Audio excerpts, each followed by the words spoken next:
Are you ever in for a treat today on the Daring Dreams podcast?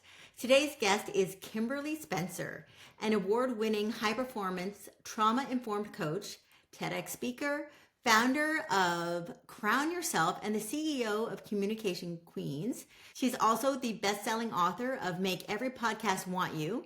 Today we're talking about all kinds of things, including podcasting and how to make money using your podcast. We're talking about those subtle nudges that kind of chip away at you and get you to redirect your path. We're talking about why flashy success doesn't always mean sustainable business, and a lot about the subconscious identity, which I find completely fascinating.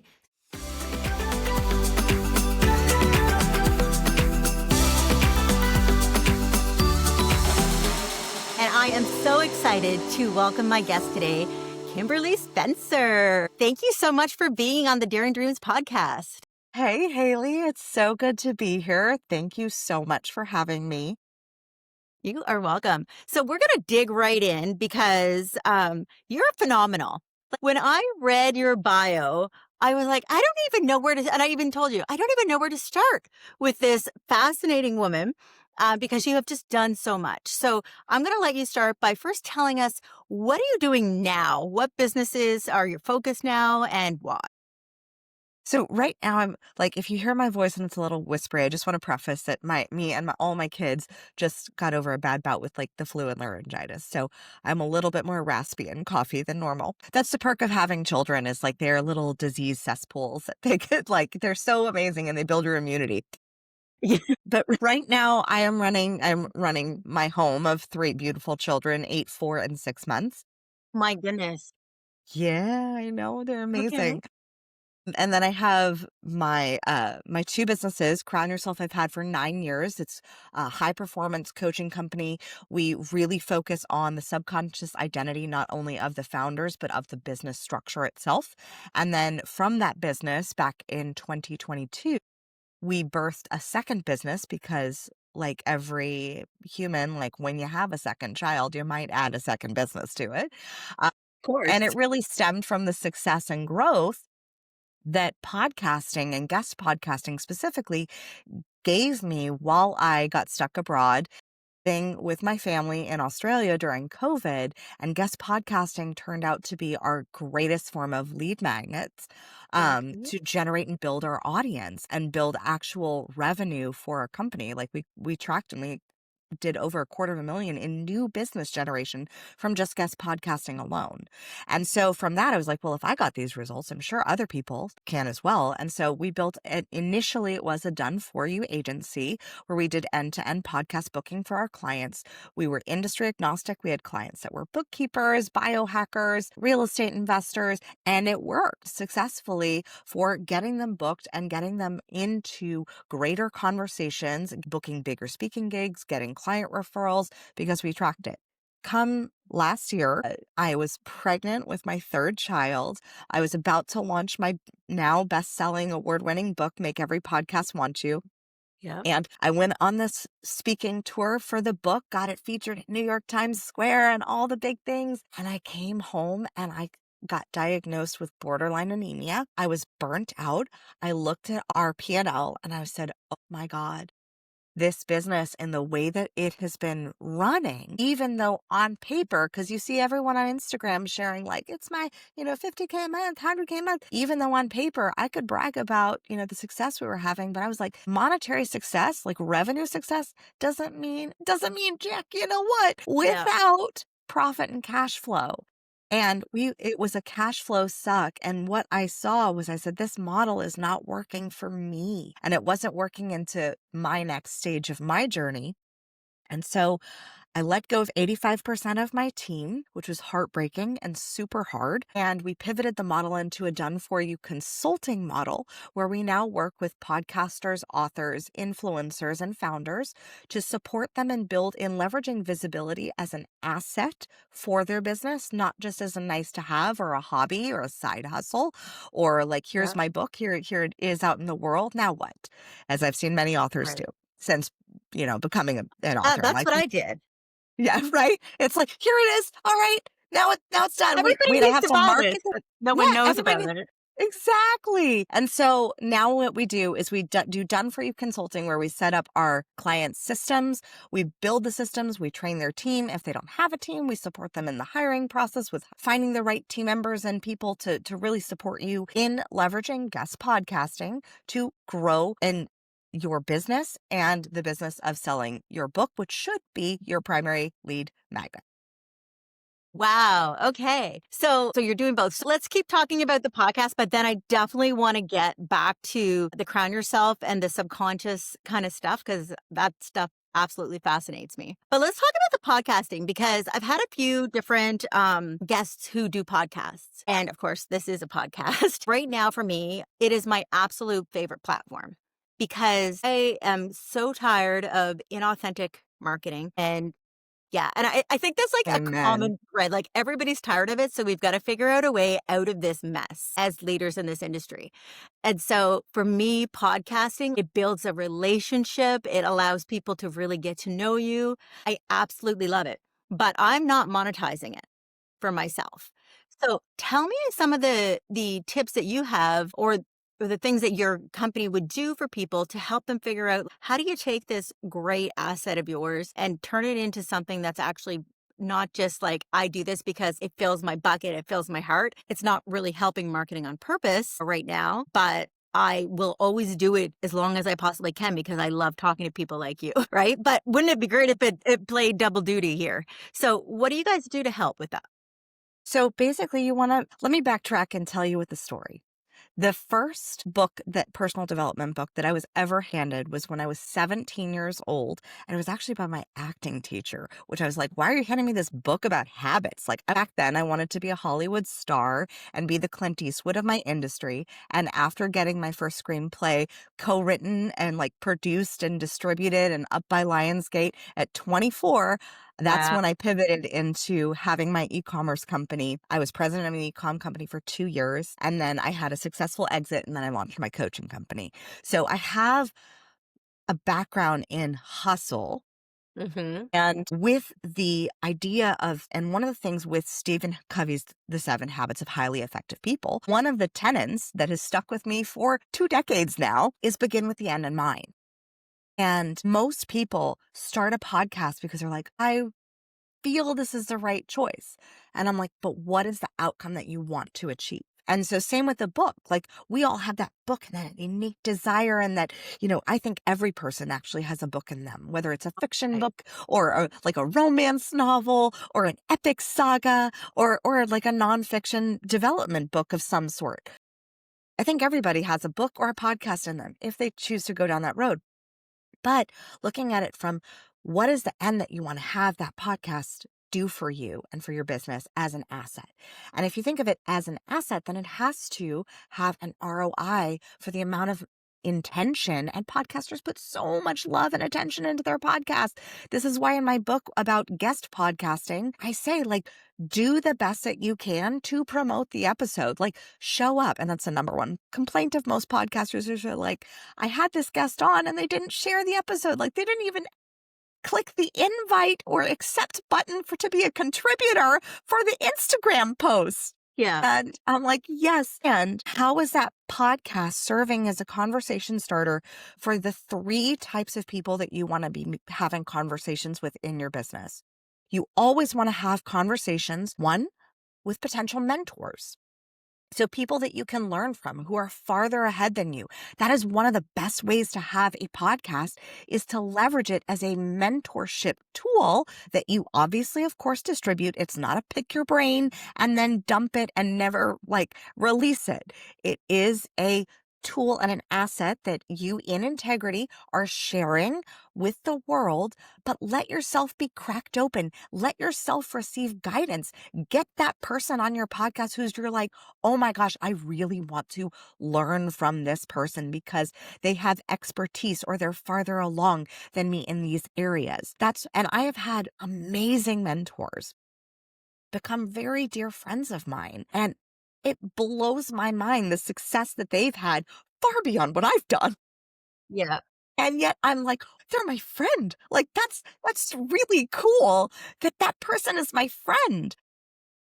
Beyond that, then you also want to have conversations with colleagues. This is where you get to mastermind together and come up with ideas. And I don't just say colleagues as in your own industry, but maybe colleagues of similar income levels in different industries, because that's how you can start to gather blue ocean strategies. If you're not familiar with that term, it's a familiar marketing term. The book has been around for like decades. It's called blue ocean strategy. And basically the concept is that when you swim in a blue ocean, you're a shark, you're hungry. If you go into a red ocean, everybody's already eating those fish. But if you go into a blue ocean, there's no other sharks there. And so you get to have like the buffet. So we want to create a blue ocean strategy. And how you do that is you borrow from other industries and look at what they're doing that are attracting clients, getting traffic. And you see, how can I leverage that industry's success for my own? Key example was building my coaching business. One of the things that I didn't see many online coaches doing was leveraging location. And I started out like having Yelp. I was like, well, let me just build my Yelp presence. And that alone brought me clients. And that was something that not many online coaches teach or say, because you got to be visible, you got to be on Instagram. And I'm like, well, you are in a location. And people in Yeah. that location, I'm sure, probably need your services, even if you have a virtual based business. So that was a blue ocean strategy that I saw and that I leveraged from having a fitness studio when I was 17. Okay. 19, because that was my first business, was having a Pilates studio because I had to have something to support myself in the entertainment industry. Yes. Yeah. So my first business was teaching Pilates as a freelancer. Within a few years, I went off and had my own private studio.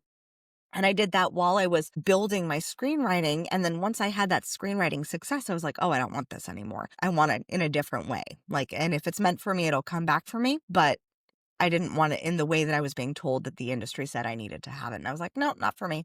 Okay. But that is, Hard thing to do, actually, Kimberly, because I would have assumed that you had spent a lot of time and effort learning that craft, doing your yeah. first screenplay, and then just being like, yeah, I'm not. That's Yeah, I mean, I'm honored that the film, it's called Bro. It starred Danny Trejo. I don't think it's on Netflix anymore, but it's like still available. And it's changed at least three people's lives, like significantly transformed them. wow. And it's opened so many doors for me. And I'm so grateful for that experience. It's how I also met my husband. So, I mean, I felt like there's an intuitive nudge that I get where I feel like something's run its course. And when I'm like, nope, that's run its course. And I believe that if you're able to let it go and have that surrender, then it'll come back for you. But we digress. You asked for the third thing about monetizing a podcast is then you also have the potential clients. So one of the ways that my podcast Crown Yourself has attracted clients was I started interviewing my former Pilates clients on my show, and they got to experience the power of not just me teaching them Pilates, but me asking them really powerful, in-depth questions where they're like, can I have more of that? Like, I realized I got benefit from the exercises and the workout, but what they also got to see by just having a conversation was they received value from the time spent that we would have in a Pilates session in conversation.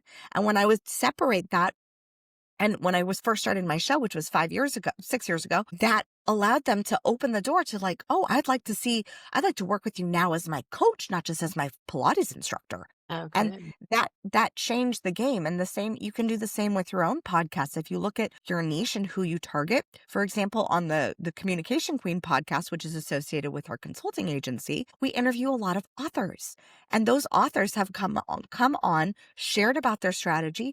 And I'm very transparent. Like, on this call, I'm also going to open up and show the backside of like, let's find those holes in your strategy.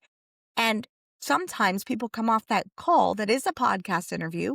The audience love it because they're getting to kind of see behind the curtain. They're getting that Mhm. peek. And the podcast guest likes it because they're like, oh, I actually got value from that conversation. I actually got value that I can actually put into play in my business. What other value do you have? And so there's power in the value of conversation. And so those are a few ways that you can strategically place your podcast and look at. And a lot of times what I see is where people are struggling is they're having too many conversations with colleagues. and they're having too many conversations with colleagues in the same industry, close to the same niche. And in that way, then you're not getting new clients and you're not talking to potential mentors. So you don't have the possibility of greater growth, but so that's where I see a lot of podcasters get stuck. The other place where I see podcasters get stuck specifically is they say yes to so many people. They say, and I know I did the same thing as a guest. I was like, ooh, they like me. They want to come on my show. And then I'm like 16 interviews booked out. I'm like, oh my God, we have to edit these and produce these. And I'm like, no, I should have said no to like at least half of those. Yeah. And that's something that you learn with experience. The same is true with having your own business. Like eventually, as you first start getting clients, you're like, oh my gosh, I'm getting paid to do what I love. And this is amazing. And then as you go along, you're like, oh, that's a client I should have been aware of that red flag. Or that's a client I probably should have like said, you're a better fit for someone else. Or, oh, I can solve this problem, but it's not in my zone of genius. It's a problem that's maybe in my zone of competence, but it's not really what I do expertly well. And that's why I say, especially in the beginning part of your career, like in whatever industry that you're in, find collaborative partners, build a strong referral network, which is a great it's super easy to do going on other people's podcasts because then you get to have conversation with potential referrals. It's super easy to do if you have your own podcast because that is what your collaborators who are in that same, that second tier can be geared toward is like, I want to have conversations with potential collaborators who I can then have affiliate partnerships with. And affiliate partnerships are wonderful because then when you give them a referral, they give you money and you didn't have to do anything. It makes it really a really beautiful win-win-win solution, to go back to Stephen Covey, Yeah. Habits of highly 7 effective habits of people. highly effective people. Pregnancy brain, I swear it just struck. My gosh.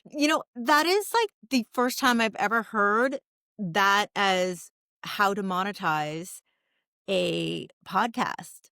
And I absolutely love it. And I also love it as a way to even make it more fulfilling for you to use those 3 tiers of potential guests, right? The only one that I struggle with on it, like honestly, and I think when people listen to my podcast, they might know when I'm kind of biting my tongue, is when I have people on the podcast who should be getting some help with their marketing strategy because I ask them what they're doing and it's not good. And so I instinctively want to go into coaching mode because that's what I do. I coach people on obviously the brand strategy and their marketing strategy. But I also feel bad doing that publicly. Do you know what I mean? Like I don't want them, like they're on my show to talk about their story. And then I just ask them a couple questions about their marketing when I interview that type of guest. What do you preface and tell them in advance? I'm going to potentially like dig holes in your strategy. A couple ways to strategize around that strategy is one, you can have it in your pre-podcast form of letting people know that, here's what I do. And if I hear this, it's of the highest benefit for my audience to hear a strategy in real time being built for someone of your success, of your caliber, of, you've already created this success. And if I hear something, are you okay with me pointing it out publicly and in public, publicly on the podcast? That is a simple question that they can answer a yes or no to. If they say no, you can always do it after, you hit upload to it finishes uploading. And then there's always that post conversation time where you say, I noticed in your form that you said no, so I didn't go there publicly on the show. But now that we're done, I'm curious, would you be open to a few of my suggestions, or just give like one, because you don't want to, give away the farm, but like give one or a couple that you said, would you be open to having another conversation? I'm not sure what your sales process is. You could give one post podcast after the episode recording finishes so they don't feel like shamed or guilty for having the quote unquote wrong strategy because people are Yeah. so scared of being wrong. Yeah. Or B, if your sales process is to have a follow-up conversation or an initial conversation, then that's something that you could dive deeper in. I think this is where honoring your time really comes into play, and the subconscious structure of your own boundaries. Mm. Because if you have a certain amount of time, like I always allot for about 8 to 10 minutes after, just for potential follow-up questions, collaborations. You never know what can come from a podcast interview. Because I always think of a podcast interview like a first date. Sometimes you want that first date to go longer. Like, I Yeah. remember my first date with my husband, I was like, I had another date with somebody else the next morning. And I was like, but I could stay longer and we could keep having a really good conversation and we'll just see where this goes. And I ended up leaving his apartment because he cooked for me on his first date. That was his strategy. Oh, okay. Very successful. And obviously, Yeah. he's my personal chef. But I wrote the foreword to his book called, gosh, I'm blanking on his book. Oh my gosh, called Food Game, A Man's Ultimate Recipe for Dating He's Success. actually a chef. Yes. Yeah. Well, he became a chef when we lived in Australia because in order to we had to stay in Australia because there were no flights going back home. But then for our visa, we were there for 3 months and we thought, well, this can't, this thing can't possibly last for 3 months. So we ended up saying, well, what if we stayed for longer? What if we intentionally stayed for longer? And one of us had to go to school. And I was like, babe, currently running a business that is growing 300% in Yeah. 2020. And that was Crown Yourself. And I was like, no, I'm not going to business school. No, this is not happening. But I said, but what if you go to chef school? And his industry had completely shut down because he was a voice actor. And so that industry shut down. Really? And oh yeah. And that people ended up building home studios, but it took a minute. And he ended up recording the series that he's most famous for in a closet in Pimpama, in Australia. But I said, why don't you go to chef school? He's always wanted to do it. So he went to chef school. I got pregnant. I got to eat his homework. And I say that's a winning life strategy. Yeah, that's awesome. Oh my gosh. I also cooked for my husband on our first date, but I'm not a No good cook. way. And so I had lost a bet. So the bet was, I think it was a drinking game. We were young. So so I used to act as well. And so what was it? If he won, then I would cook him a home cooked meal, which not my jam. Yeah. And if I won, he was going to rehearse my lines with me.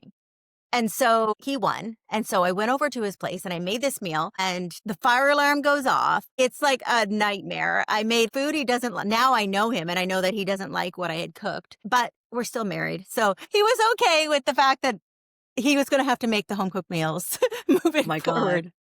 That's the best. That's the best first date. It's Yeah. if you have everything go wrong on the first date and you're still together, you're golden. Yeah. Yeah. Yeah. So we're going to hit our 22nd anniversary coming up pretty soon. Yeah. Thank That's you. so amazing. We Yeah. are going on 13 years. Very Well, no, nice. we are on 13 years. Yeah, going on 11 married in October. So, Love yeah, it. love it. I love. I love love too. I want my husband to go to chef school because I love yummy food too. Okay, here's a life hack. There is a chef school that's really fun. It's called the CIA, the Culinary Institute of America. Okay. And they have classes all over, but they have one that is in Greece. So you could encourage a Grecian trip to go and explore the cuisine, and he just gets to learn how to cook. I think Like, that's a great idea. I love it. Love the advice on the podcast. What's your book called again? make every podcast want you, how to become so radically interesting you'll barely keep from interviewing yourself. Ooh, I love that. I'm going to get that book. And obviously I'll put it in the show notes for everybody listening who wants to also get that book. So tell me about the Crown Yourself self business. So Crown Yourself coaching stemmed from after I was bought out of my e-com business, which I didn't realize in the past. Prior to that business, I was audacious with my career goals. If I wanted something, I just went after it full gusto. I dropped out of college when I was 17, 2 weeks before I was supposed to start, with multiple scholarships to go to an acting class that James Franco and Sean Astin went to because I had an intuitive nudge that I was like, this is the place where I'm supposed to be. Fortunately, I have two entrepreneurial parents who very much supported that choice and who were like, we know you're a hustler. We know you're a hard worker. You have 4 years and you have the college savings. You use that for networking. You use that for classes. You use that for, as you will. They did not, they didn't It's use fortunate.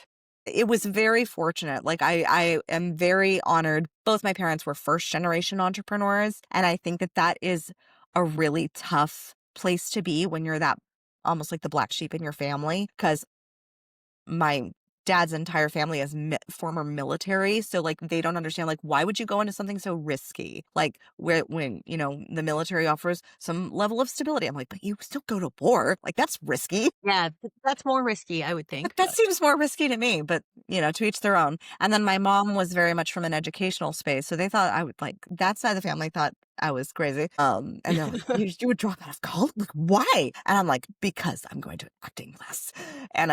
But I went and I learned the business, and I went and I worked at agencies. I went and I worked as a script reader for several independent production companies, and I learned the business. I learned from the producers, the people who were actually in it, not from college professors who weren't actually doing the thing, who were Mhm. talking about theory rather than actually being in the grind. I was like, I want to learn by being in it. And I had the value of being young. And like, truth be told, in Hollywood, that is a value. And so I went and I studied and I was able to get the screenplay like picked up. I met my co-writing partner and director, Nick Parada, on a networking, at a networking event. We stayed in touch, the power of follow-up.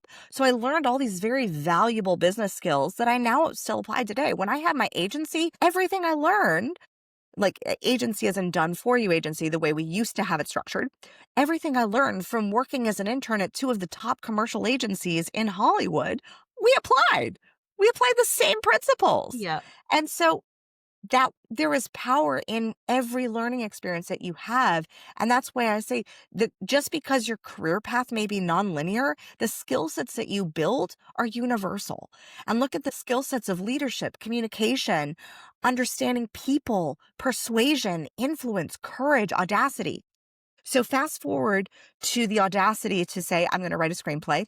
Have I ever done it before? No. Like, I'm going to just give it a go, get that produced, distributed, to the audacity of having, it was one of my dad's customers from his business. He had a back stretching device. And I saw that with my Pilates eyes because I'd trained for years as a Pilates instructor. I'd been in the studio for years teaching 60-hour weeks. And I saw, and I was like, I can sell that. I know exactly who to sell that to. And I said, as soon as I saw the product, I said, I don't just want to be a consultant. I want to be a president. I want to be a partner in this. And so we took that product and we got it into all the major magazines and onto Amazon. And I got to pitch it to the first round of Shark Tank auditions. Oh my gosh. But the problem was the subconscious structure of that business. My business partner and I just were not aligned in our values. And there were a couple orange flags that I had with him, and I'm sure he had a few with me because I was very young. I was 24. And at that same time, said, no, I'm gonna, like every relationship, right? I'm gonna just pretend that those don't exist because I believe in this product and this business. And that's not how the subconscious mind works. And that's not how the subconscious business structure works. So you have to understand the structure of the values that you're building the business on, especially if you're doing it in a partnership. And I learned that the hard way. And after 2 years, even with the success that we had, and the accolades and getting it doctor recommended by some of the biggest doctors that were working at some of the top hospitals for spinal rehabilitation. Like even with those successes, at the same time, my hair was literally falling out from stress. I was waking up at 3 a.m. in the morning in a panic over the fear that in a marketing email that I would send out with some grammatical errors would be redlined to hell, that with spell check and errors and all that. And I'm like, oh my gosh, because one of the things that I value as an entrepreneur is speed. But some entrepreneurs don't value speed as much. They value accuracy. And those are just different values. I'm not saying accuracy is not like you shouldn't be accurate, like absolutely be accurate. But if you value accuracy as your top number one value, then sending out anything that's not 100% perfect, worded exactly right, that's basically perfectionism. If you value that, then it's going to cost you speed. Yes. Where if you value speed, and you value accuracy, it's just lower on the hierarchy, then you'll champion for speed and you'll make up and mea culpa in the interim. Yeah. But the shift in the value hierarchy caused, after 2 years of working together as partners, my business partner wanted to buy me out. And I was like, okay. Do it. I initially fought for the company and I was like, well, I've been the one actually actively going into studios and selling. So I think that has value, but that I fought for it. I fought for it a while. It was literally in the 3 months, Haley, leading up before my wedding. So Wow. we signed the buyout agreement 3 weeks before I walked down the aisle because my husband looked at me, or my then fiance, and he goes, Kim, I do not want you taking this on our honeymoon. It's not worth it.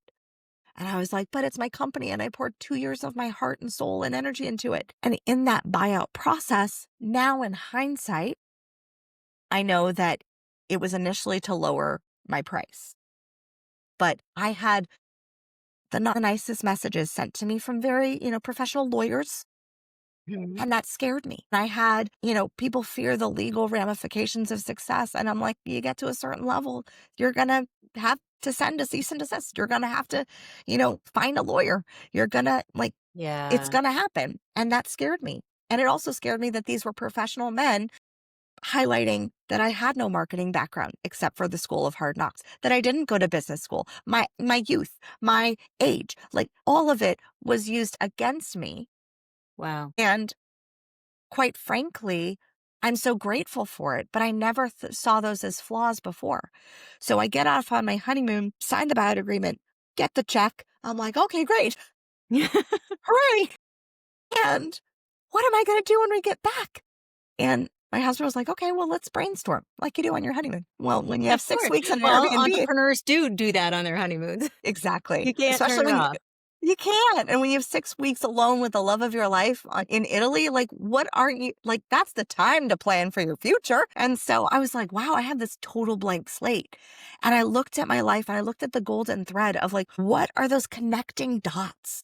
That through line that connects all the things that I've been interested between acting and producing and writing and Hollywood and helping people and transforming stories and storytelling and having some like entrepreneurship. I love entrepreneurship. I'm like programmed to not work for anybody else Yep. and like world's worst employee except for my own companies. And I think that I looked at all of these things and then I also looked at the past experience of going through that buyout process and going through the 2 years of working in a business that as much as I loved going for these big audacious goals and achieving many of them, at the same time, it really was out of alignment. And that alignment piece was what I was missing. And I was like, it was out of alignment because it was out of alignment with my relationship. It was causing me to be frustrated, scattered, angsty all the time. And my husband, then fiance, thank God he stayed with me. He was like, I got you, but we need to work on you. And it took it took some time, but like after we were sitting on the couch and I was also a beauty pageant queen. Like I'd healed my body and I saw the toll that an unaligned business takes on your body. I gained like several pounds before, not that I care about weight anymore, like, but I was like, I saw a difference. I'd stopped working out. I'd stopped really caring for myself because everything I was pouring into this business and that Do you know experience, at the time, Kimberly, did you know at the time that it was out of alignment? Like the 2 years you were working in it, did you like come up with that in your mind or did you just upon reflection, you realize that, wow, no, I had the intuitive nudges along the way.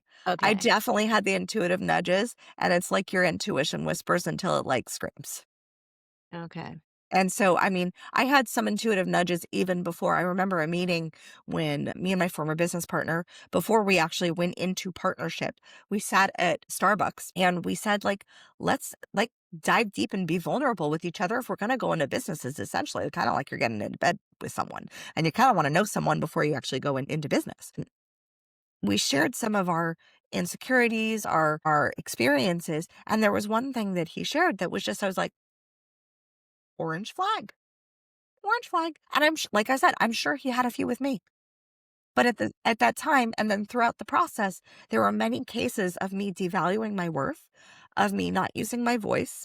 Interesting as I say this with laryngitis, but me not using my voice, me not standing up for what I believed or like really using, and me also not skilling up as fast as I needed to, quite frankly. Like there were Okay. skill sets in communication, influence, negotiation and sales that I needed to be better in. And I wasn't improving as fast as I needed to. And Okay. I was improving really hard and like stumbling and falling along the way. But it was in those spaces, it was especially in the space of devaluing myself. Mm. And that's one that I commonly see. And I didn't quite learn that lesson, even with the nice big buyout check. I didn't quite learn that lesson because as soon as I came back with a great idea from Italy, I leaped off the couch and said, "Crown yourself." And my husband goes, "What's that?" And I said, "That's the name of my company." He says, "Well, what do you do?" And I said, "I think it's something like Marie Forleo." And he was like, "Okay, well, what's that?" And I was like, "I don't know. Let me just buy the domain. Let me buy the YouTube. Like, let me get all the assets in place. Let me do this with no clarity, except for I have the name. We're going to go with the name. Let me buy all the film equipment. Let me buy, the trademark and all that. Let me get the logo designed." And I went forward and I did all the things. And for a year and a half, I made no money in my business. Like, and by no money, I mean $115. That was all I made. Like, Okay. it was nothing. And I knew that I needed I didn't believe in myself, that I didn't believe in my Pilates studio that I'd had for years. I didn't believe that even that could sustain me because I continued having my Pilates studio with just a handful of clients while I ran the e-com business. Yeah. But I didn't believe that that would even sustain me. I didn't believe in myself enough because that buyout process caused me to doubt my own audacity and my intuition and everything.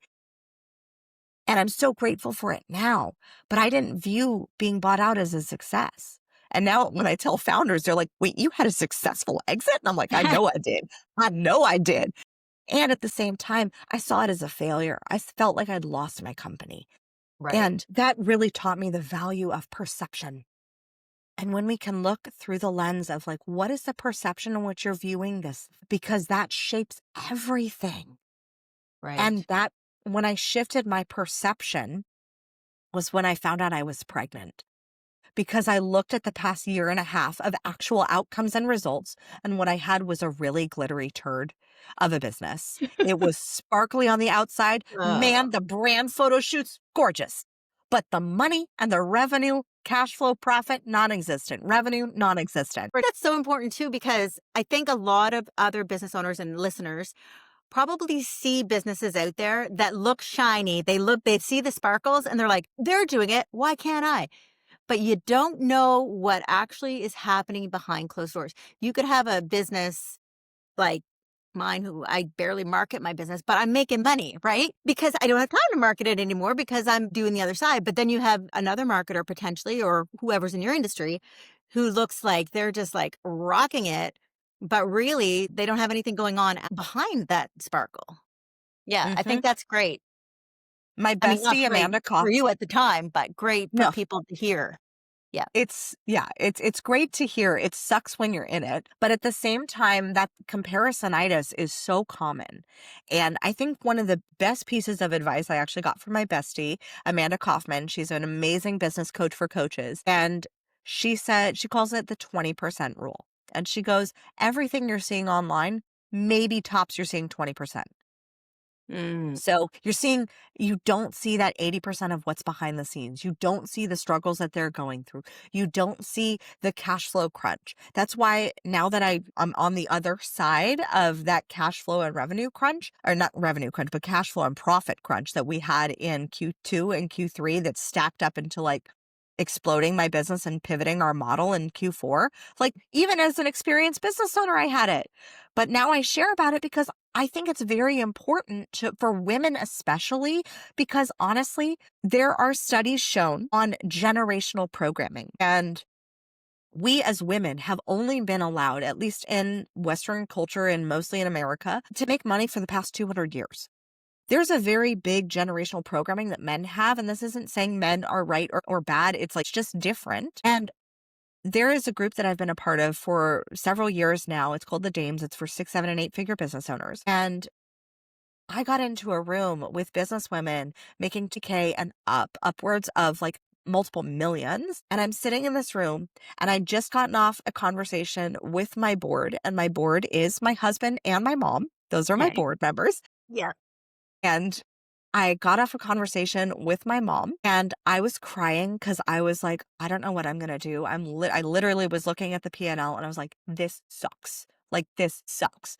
We're having high revenue and higher expenses. And it was so hard. I walked into this conference and there were two tracks that you could take for this. Excuse me, let me just take a drink. There were two tracks that you could take.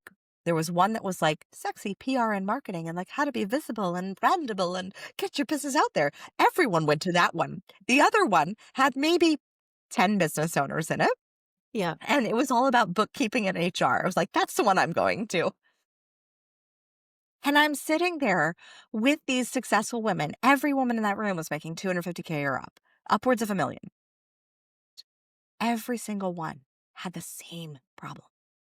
The same, like, I don't know, like questioning, I don't know if I'm going to make payroll in the next 2 weeks, and feeling the shame and the guilt. And I think that's a benefit of coming from entrepreneur parents and being a second generation entrepreneur, because there's a bigger understanding around that. And it was really interesting. I was having a conversation prior to that with my mom of like we were having a payroll crunch and I was like, Mom, I don't know how I'm going to make payroll in the next month.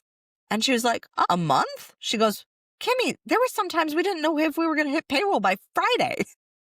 And I was like, okay, I guess I'm not in as bad a spot as I thought. So stressful. Oh my God, it's so stressful. But I mean, it's like their industry was very seasonal. She was my parents were arborists. And so Okay. sometimes, but in that time, they would dial for dollars. They would do anything that they could, like anything within, ethical and moral boundaries. Yeah. They would contact their past customers. They would ask for referrals and they would be like, here's the hustle crunch. And then they would pray. And that was literally their strategy. And every time they would hit payroll, every Wow. time. And my mom was the first one to actually teach me manifestation in a way. She doesn't know she did this, but she says, Kim, you just have to pray for it as if it's already happened. So she goes, how can you share that, with gratitude that it's already done and like trust that it's going to be provided for? And I was like, yeah, didn't believe her for like 20 years. And I was Yeah. like, and now I'm like, oh no, that's 100% Yeah. like sometimes how it rolls. And really being looking at, yes, I think there's a lot of talk in the manifestation and mindset world in business. And I see this specifically with female entrepreneurs, some with men, but more so with female. Is, just manifest it and invest before you're ready. And you have to spend money to make money. And I'm like, that is some bullshit. I'm Mm-hmm. sorry. Like, I think that there is discernment with buying. There is an understanding of profit. There is an understanding of cash flow. There is an understanding of operational expenses. And yes, also simultaneously, see it how you want to see it. Trust in those intuitive nudges. Lean in. Constantly check yourself in your alignment with, are you taking those courageous actions that you need to take? More often when I see clients now in my Crown Yourself coaching company and they're struggling with sales, normally it's because they're avoiding something. It could be Okay. because it's because they're avoiding really looking at their numbers. It could be they're avoiding having that confronting conversation with the client who's a pain in their butt. It could be that they're avoiding putting themselves out there in a new vertical. It's normally Mm. attached to avoidance. And the key way to, when in the spiritual world, they say, raise your vibe, how you raise it is you raise it through courage. Courage is actually an energetic vibration. Fear, anger, guilt, and shame, especially when you're thinking, who am I to do this? Mm-hmm. That's shame talking. If you're feeling guilt of like, I feel so bad about charging for my services, Yeah. that's guilt. And I'm like, who are you not to charge for your services? If you don't charge for your services, someone with less integrity is going to get their business. And I bet they won't deliver as well as you will on your services, on what you do. Yeah. So Guilt is a go big for one it. for me too. Yeah. Not so much in how much I charge or charging, but guilt of being successful when maybe other people aren't, or guilt in I'm so blessed, so I feel guilt for, having a good husband, having great kids, having like, it's so weird.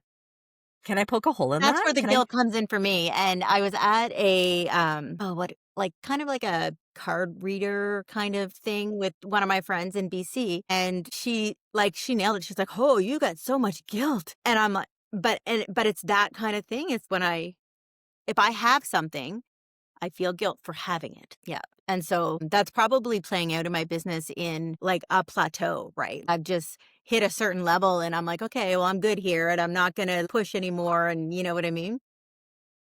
100% that's playing out. Like, I would bet 100% that's playing out. How long have you had the guilt for? My whole life, my whole life, I feel bad for having anything good. Do you have siblings? Yeah. Three, two sisters that are like I'm the youngest and we're like each a year apart. And then I have an older brother as well. Dr. Gay Hendricks has an interesting theory around those problems. He calls them an upper limit problem. And there's one that it sounds like is the one that's hitting you, and it's the fear of outshining. Mm-hmm. Yeah. And so it's guilt, but it sounds like there's also that fear that's rooted Mhm. in childhood. Yeah. Yeah. Oh, yeah. I've had that conversation with people as well. For sure. That was a big part of my childhood. I Are you more definitely downplayed things my whole childhood so that everybody would be equal in every respect. if you were to be really honest, like, are you a little bit more successful than them? No. No, I'm not. No, like we're successful in different ways. So one of my sisters is a professor, a math professor, Mhm. very successful, and my other sister is a vice president at a school. They're just in different fields. But when we were younger, like I was the sporty one, and and just the things that like I don't know. I just felt guilt, and I've talked to them about it. They're like, we never thought anything. Right? One of my sisters was the smart one. So if I made good grades, I didn't want people to know because she was the smart one, not me. But I really was actually quite smart. So, Yeah. Well, obviously, you've built an incredibly successful yeah. business. Yeah. Yeah. So interesting. People are like, there's just so much, right? With every person that you just don't see where people are. But, anyways, very, very interesting. So, you talk about this stuff with your clients in terms of like what's kind of holding you back. Oh, yeah. I mean, first of all, I love and I so honor how vulnerable you are on your own podcast with sharing your own fears, your own guilts, your own experiences, because I think that's so necessary for women to just have those conversations. And yes, that is something that I work with my clients on is really looking at those subconscious underliers. And I always tell my clients, I'm never going to take away your motivation strategy because for many successful entrepreneurs, fear can be an incredibly strong motivator. But we want to look at, is it a motivator for where you're going? Like, Mm, it may have made you successful up until this point, but it also is potentially capping where you can go if you chose maybe a new belief system. right. Yeah. To let that go. We love Kimberly for coming on the podcast, like, just getting over being sick. She's like, "I'm Oh, coming." So, we have had this on the books for a long time. So, like, I we wanna make have. sure I'm doing my best to not cough, but, like, Haley, like, coming from, an acting background, and, like, I come from a musical theater background, like, that was what I loved growing up as a child, so I was a musical theater nerd and a dancer in my childhood.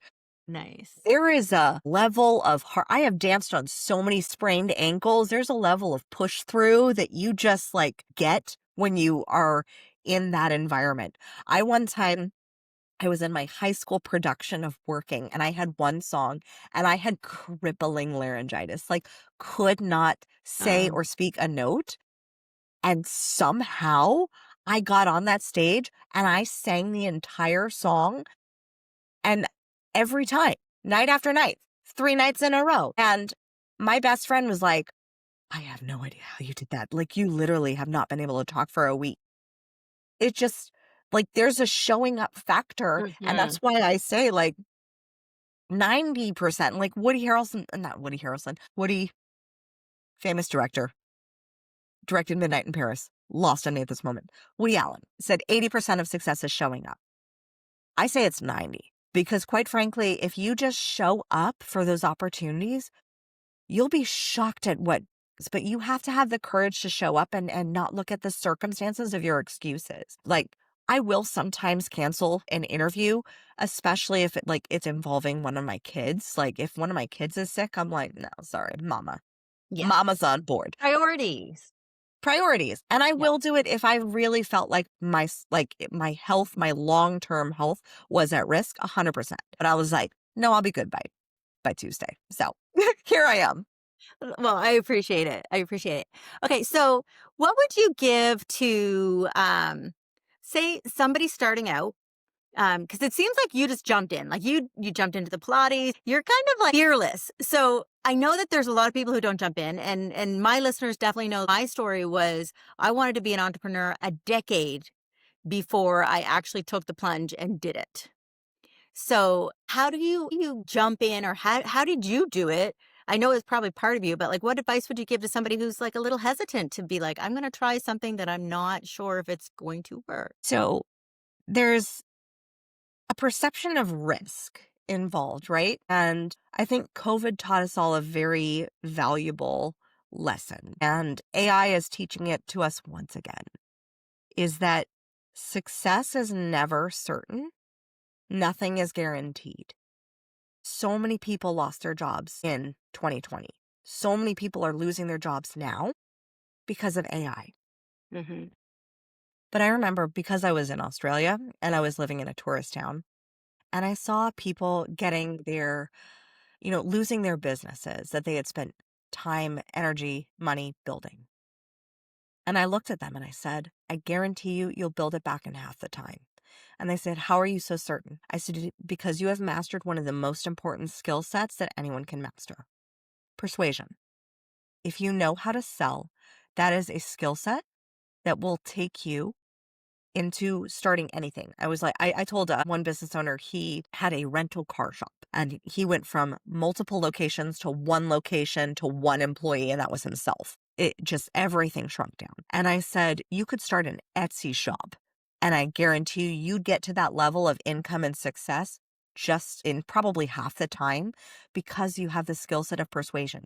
You understand customer acquisition. You understand lead generation. You understand putting yourself out there and facing rejection. And yes, I get it. It's scary. I get it. And it's so scary when you feel that soul calling, because initially when you get rejected or someone says no to your services, it feels personal. Mm, But the more you end up detaching yourself and your own identity from the results that your business is producing, the more successful you will become. And interesting. Can you repeat that? I need to hear that again. the more you detach yourself and your identity from the results that your business is producing, the more successful you become.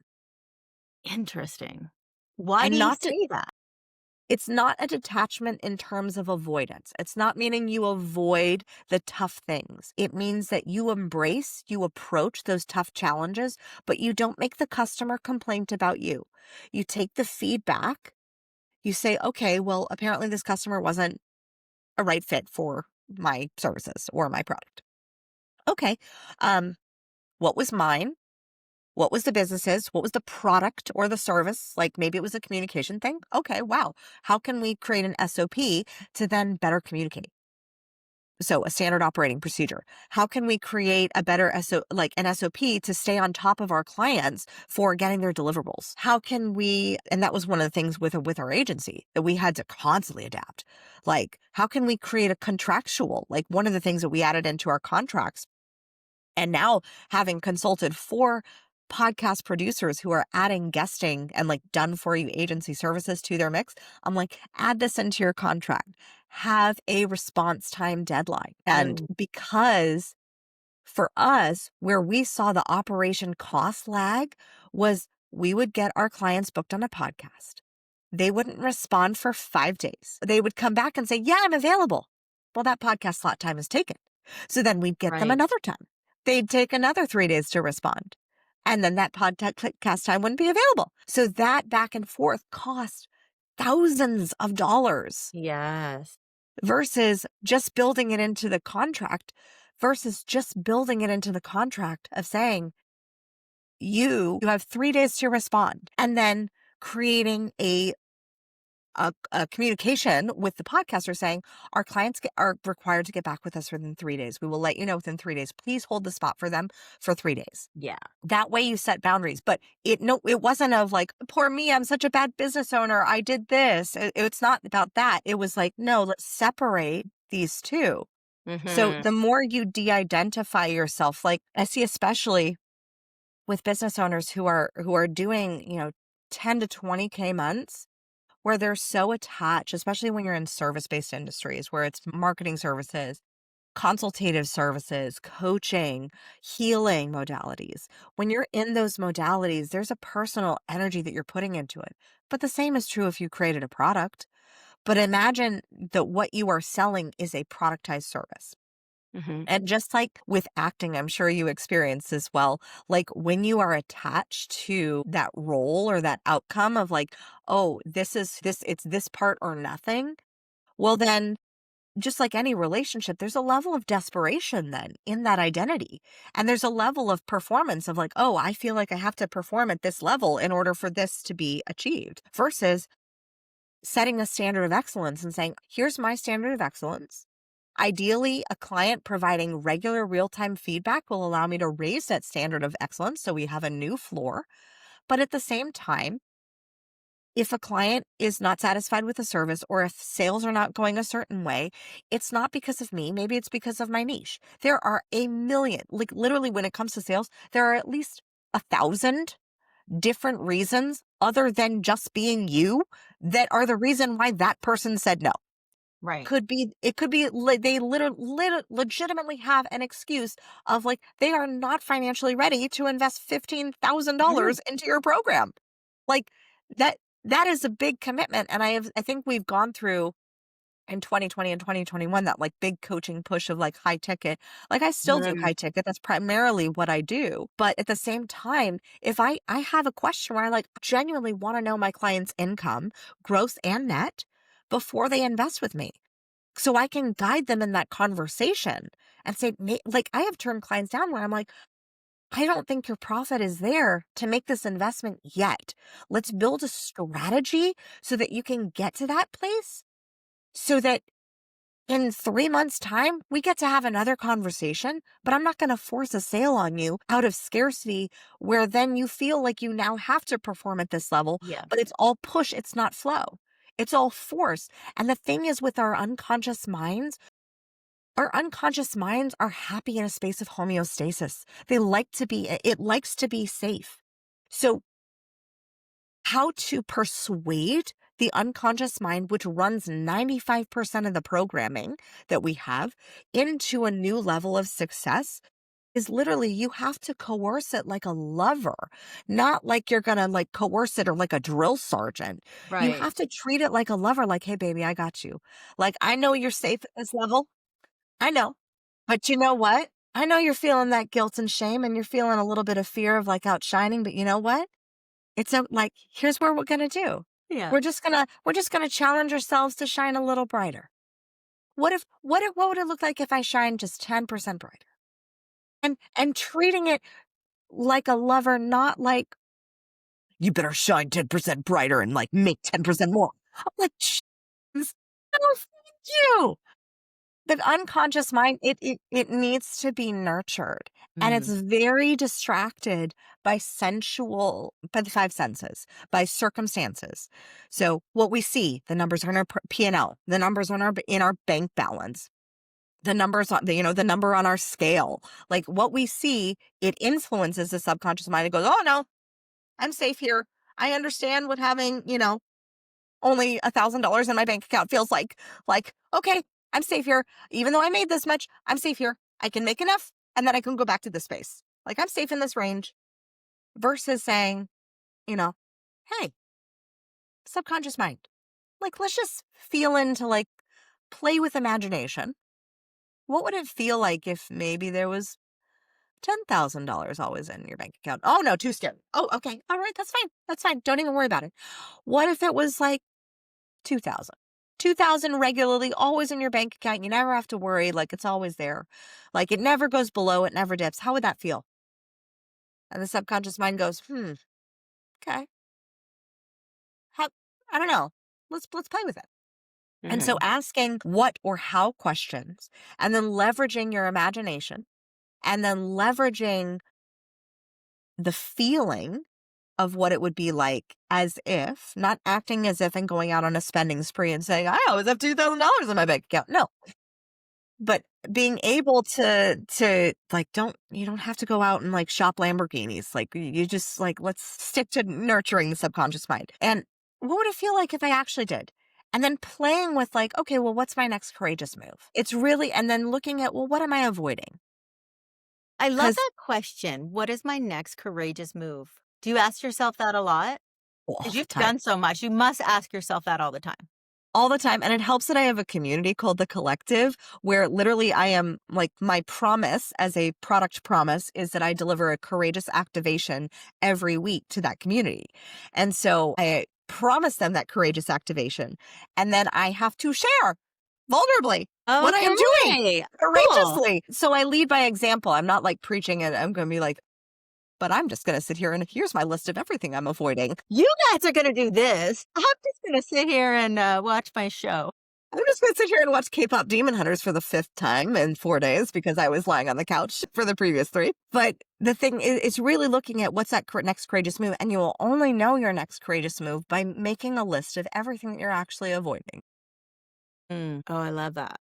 Maybe it's sales. Maybe it's returning that phone call to that potential customer. Maybe it is, like I said, maybe it's canceling that contract with that really naggy client. Maybe it is reaching out and asking for that referral. Maybe it's asking for that testimonial. Maybe it's asking for, oh my God, a second sale from that customer. They have already paid you once. Maybe ask for another. So being able to look at that list of everything and get like, really go sit down after this episode today or in your journal, make your list of everything that you're avoiding. When you can look at that list, then you have your action plan. What's the next courageous move? Go on to that list. Do the list. Gold. Are you listening to her? This is just gold. I love that. All the things you're avoiding becomes your action plan. Oh my gosh. I've never heard that before. I really like that. Okay. And I would recommend, though, starting with the one that generates the most revenue. Okay. Yeah. And sometimes you don't know. Sometimes you don't know. But go with your intuition, and like, you may be avoiding the conversation with your mother-in-law, but if you're looking at it from a business standpoint, is that really the conversation that's going to move the needle in sales? Are you psychic? Because I was avoiding a conversation with my mother-in-law. She doesn't listen to this podcast, so we're fine. I can continue to avoid it. Well, And I will until another time. and that's going to stay on the list for a long time.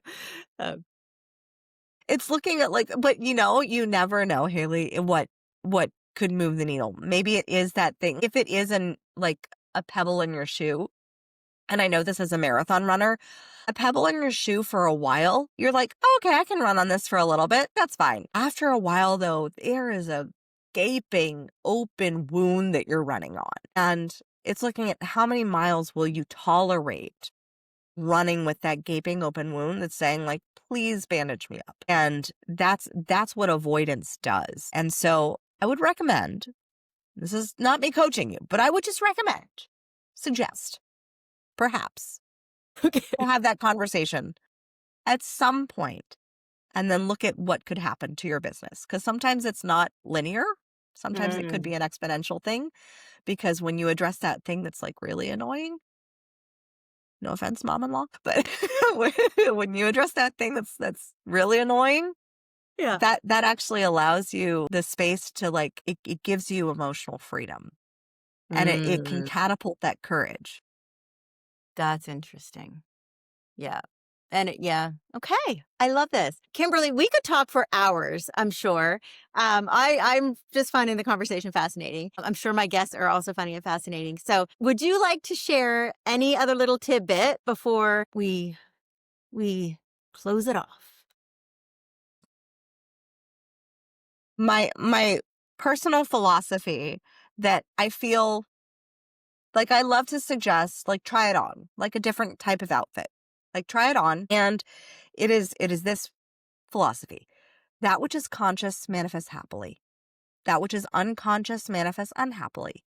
If there's something in your circumstances that is unhappily manifesting, and by that I mean it is emotionally activating you in some way negatively, and it's starting to grate, or there's like that low level frustration, that low level annoyance, maybe some simmering anger. Those things are opportunities to address, to bring them to consciousness so that you can heal and have greater wholeness. And maybe it's something in your sales. Maybe it's something that is, a mother-in-law. Maybe it is something in your marketing strategy. And it's like, oh, I don't know how. Well, those low-level things are presented to you at just the right time because your unconscious mind is like, I might be ready. Maybe she's ready now. Maybe she's ready now to deal Right. with it. And if you're not, that's totally fine. But then it'll just go back because the unconscious mind represses things that you're not ready. But it'll bring them up when it's like, maybe she's ready to deal with this. Oh, interesting. So when you have those presented, then look at it as an opportunity to create greater wholeness. And so I just live by that one simple philosophy. That which is conscious manifests happily, and that which is unconscious manifests unhappily. So anytime something unhappy happens, and it does happen quite a bit, not perfect, and currently have 3 beautiful children, and two of them are rowdy boys. And being able to say, well, what do I get to shift? What do I get to heal within me so that I heal my projection, so that I heal what's happening outside of me? And that we have that superpower as creators of our own life and so when my agency, that happened, I was like, well, this is clearly a sign because this is something I'm very not happy with. Yeah. I looked at it and I said, well, let's look at alignment. And I said, oh my God, as soon as I felt aligned, I said, this is this model. And it was presented right in front of me by a client who was closing out his contract. And he said, maybe it's your model. And I was like, oh crap, why'd you have to say the truth? Because I knew it because it pissed me off. And, Yeah. and I was like, okay. And it's like that quote from Ted Lasso that the therapist gives. And it's one of my favorites. And she said, the truth will set you free. But first, it's going to piss you off. And when you notice those things that piss you off, it's like, there's some truth in that. That's why judgment pisses us off. That's why rejection pisses us off. That's why, guilt, it pisses us off that, oh my God, I'm feeling guilty about this again. Because it's there to say there's something true in there that you get to now heal. And when you integrate that and you reweave that subconscious thread, then now you have a new platform and a new structure to stand on that can actually grow to be more fruitful, more fulfilling, more meaningful, more prosperous, more Right. abundant. So try that belief system on. See if it fits. I will. And I hope everybody listening also tries it on. Thank you so much, Kimberly. It has been an absolute pleasure talking to you.